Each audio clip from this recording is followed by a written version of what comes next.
சகோதரனே, சகோதரியே, ஒரு நாளும் கலங்காதே.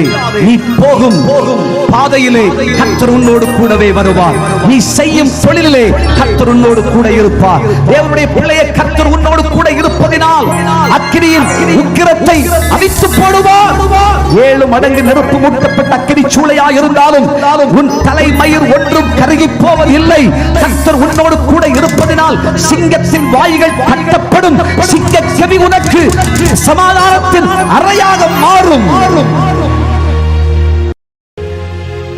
நீ எங்கு போனாலும் கர்த்தர் உன் கூடவே வருவார். அவர் உன்னை விட்டு விலக மாட்டார். ஹல்லேலூயா, ஹல்லேலூயா. உலகத்துல சுகம் இருக்கிற காலத்துல, சௌக்கியம் இருக்கிற காலத்துல எல்லாரும் நம்ம கூட இருப்பாங்க. பணம் இருக்கிற காலத்துல, செல்வம் இருக்கிற காலத்துல ஊரு உலகமே நம்ம கூட இருக்கும். ஆனா இதெல்லாம் நம்மகிட்ட இல்லைன்னு சொன்னா யாருமே நம்ம கூட இருக்க மாட்டாங்க. ஐயா, இளையகுமாரனை பத்தி பைபிள் சொல்லுதில்ல. பணம் இருந்தது, பொருள் இருந்தது, நண்பர்கள் கூட இருந்தார்கள்.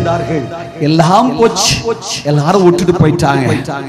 வேத புஸ்தகத்திலே நீங்கள் வாசிக்கும் பொழுது அமிலேக்கியனான ஒரு மனுஷனை குறித்து வாசிக்கிறோம். இந்த மனுஷன் யுத்தம் செய்ய பலன் உள்ளவனாக புறப்பட்டு வந்தான். புறப்பட்டு வந்து அமிலேக்கியர்களோடு யுத்தம் செய்ய புறப்பட்டு தாவீதுக்கு எதிராக நின்று கொண்டிருக்கிறார்.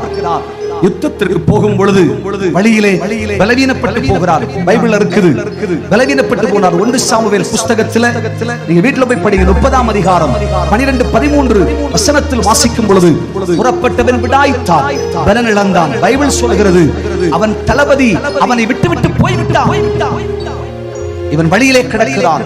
தாவீது அவனை பார்க்கிறான். ஐயா, நீ யாரியா? ஏன் இப்படி இருக்க?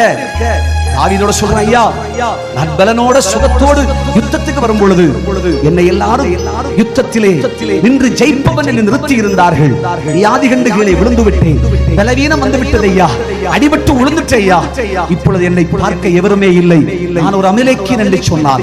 பைபிள் சொல்கிறது தாவீதோ அவனை தன்னவனாய் எடுத்து தண்ணீர் கொடுத்து அப்பம் கொடுத்து ஆயா நான் ஏன் கூட வச்சுக்கிறேன்னு சொல்லி சேர்த்துக்கிட்டார். தாவீது என்ற இடத்துல கர்த்தரை பாருங்க, நொந்து போய் ரணமான இடத்துல நம்ம பாருங்க, பலன் இழந்து போற இடத்துல நம்ம நினைச்சுக்கங்க. உலகத்துல பணம் இருந்தது, சுகம் இருந்தது, அழகு இருந்தது, செல்வம் இருந்தது, படிப்பு இருந்தது, ஐயா உயர்ந்த வீடு இருந்தது, அந்தஸ்து பங்களா நல்லது இருந்துச்சுயா. எல்லாம் இருந்த காலத்துல எல்லாரும் நம்ம சுத்தி பத்தி இருந்தாங்க. இதெல்லாம் போச்சு, இதெல்லாம் குன்றி போச்சு ஐயா. அழகும் போச்சு, மரியாதை போச்சு, பிராண சிநேகிதர்கள் விட்டு போய் விட்டார்கள். மனைவி கூட சொல்றா, செத்ரியா வாழாதையான்றாங்க. உன்னை பாதுகாத்து உன்னை என்னோடு இரு என்று சொல்லுகிற ஒருவர் கர்த்தராகிய இயேசு மாத்திரம்தான். உன்னை விட மாட்டார், சேர்த்துப்பார், தோள்ல வச்சுப்பார், சத்திரத்து கொண்டு போவார். உனக்கு என்ன செலவழிச்சாலும் செலவழிப்பார்.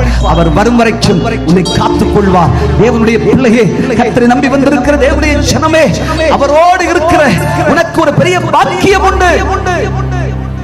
உலகத்தில் யார்தான் உன்னை விட்டாலும் அவர் உன்னை விட்டு போக மாட்டார். கர்த்தருக்கு ஒரு கை தட்டு கொடுங்க பார்க்கலாம். யார் கைவிட்டாலும் உன்னை கைவிட மாட்டார். பெற்ற தாய் உன்னை மறக்கலாம், தந்தை உன்னை மறக்கலாம், ஆனால் உன்னை என்றும் மறவாத ஒருவர், அவர்தான் உன்னுடைய தாயும் தகப்பனுமாயிருக்கிறார்.